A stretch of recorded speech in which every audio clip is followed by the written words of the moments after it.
हज़रत अली इब्न अबी तालिब रज़ियल्लाहु अन्हु की ज़िंदगी ऐसी रोशनी है जो हर कदम ईमान और इंसाफ की मिसाल बनकर सामने आती है, और उनकी शख्सियत का हर पहलू ईमान और अखलाक का पैगाम देता है। वो नबी मोहम्मद के चचाज़द भतीजे थे और बचपन से ही रसूल कारिम के साथ पले बड़े, उनके साथ घर में रहते, उनके इल्म व अदब से रोशन हुए और आखिरकार इस्लाम के सबसे कबील सिपाही, अजीम फ़कीह और इंसाफ के बेमिसाल अदालू बन गए। अली रदियल्लाहु अन्हु की जवानी से शुरुआत हो या उनकी बुढ़ापा तक की कहानी, हर मोड़ पर उनके किरदार में हिम्मत, सब्र, यकीन और खुददारी का आलम नज़र आता है। उनका जोश ए जिहाद, उनकी फ़िदाई, उनका इल्म और उनका रवैया ऐसे बुनियादी उसूल थे जो मुसलमानों के लिए रहनुमा बन गए। जब इस्लाम की पहली जंगों में ज़रूरत पड़ी तो हज़रत अली रदियल्लाहु अन्हु ने हैरत अंगेज़ बहादुरी का मुजाहिरा किया। बद्र की मैदान से लेकर खैबर के किले तक उनकी तलवार ने दुश्मनों को हरा दिया और उनका नाम जज्बा ए ईमन का निशान बन गया। मगर सिर्फ जंग में ही नहीं, उनका अदाबी और अक्लमंदाना रवैया भी मसरूफियत का मरकाज़ रहा। जब उन्हें इमसाजी फ़ैसले करने थे तो वो इंसाफ और हक़ पर कायम रहते, नफसानियत के दुश्वारों से दूर, सिर्फ अल्लाह की रज़ा को मद्देनज़र रखते।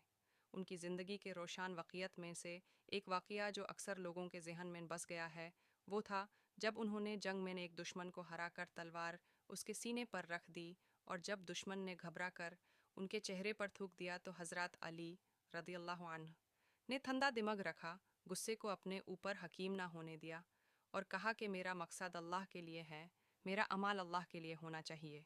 अगर अब मैं उसको मार दूँ तो यह मेरा गुस्सा होगा, न कि अल्लाह के लिए किया गया अमल। इस बर्दाश्त और परहेज़गारी को देखकर वो दुश्मन इत्तर की ज़ूहद से रो पड़ा और इस्लाम कबूल कर लिया। यह वाक़या सिर्फ दो दर नहीं बल्कि इंसानियत, अदब और सच्चाई ईमान का सबूत है कि हक़ सिर्फ उस वक्त हक़ है जब उसमें खुददरी भी हो और अपने जज्बत पर कबू भी।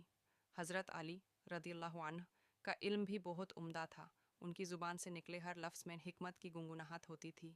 उनकी खुतबें और फरमान आज भी लोगों को रोशन रास्ता दिखाते हैं। उनकी सोच सिर्फ इस दुनिया तक महदूद न थी बल्कि आखिरत और अखलाक को भी अपने फतवाओं में समेट लेती थी। लोग कहते हैं कि उनके पास इल्म का दरिया था जो किश्तियों की तरह लोगों के दिलों में रोशानियां लाता। जब मुशरिकीन ने मदीना पर हमला किया तो हज़रत अली रदियल्लाहु अन्हु ने अपने जज्बात और शुजाअत को मालिको वतन के लिए कुर्बान कर दिया। जब खैबर का वक्त आया तो उन्होंने किले के दरवाजे को फ़तह करवाया और इस्लाम के कब्ज़े को मजबूत बनाया। उनकी शुजाअत ऐसी थी कि पहले से मौजूद ईमान और हिम्मत की मिसाल बन गई। मगर हज़रत अली रदियल्लाहु अन्हु की शख्सियत का सबसे खूबसूरत पहलू उनका इंसाफ था। जब वो खलीफा बने तो उनकी हुकूमत में आम लोगों को अदल और इंसाफ का यकीन हुआ। वो रातों को बाज़ारों में घूमते, आम आदमी की हालत और ख़र्चों का जायज़ा लेते, और जब कोई फ़कीर किसी चीज़ का शिकायत करता तो उनका जवाब सिर्फ इंसाफ ही होता। उनके हुक्म में चोरों से भी इंसाफ का मकसद सिर्फ सज़ा देना ना था बल्कि उनको सुधरने और मुआशरे में वापस लेने का ज़रिया बनाना था। हज़रत अली रदियल्लाहु अन्हु इतने मयार पर कायम थे कि उनके ज़माने में लोगों का यकीन अदल पर मजबूत हो गया। उनकी अदल का एक मिसाल यह भी है कि उन्होंने अपनी हुकूमत के दौरान अपने बेटे या करीबी रिश्तेदारों को बहुत सख्त नज़र से देखा, और अगर उनमें घलाती मिली तो उन्हें भी कानून के तार पे लाना उनका फ़र्ज़ समझा।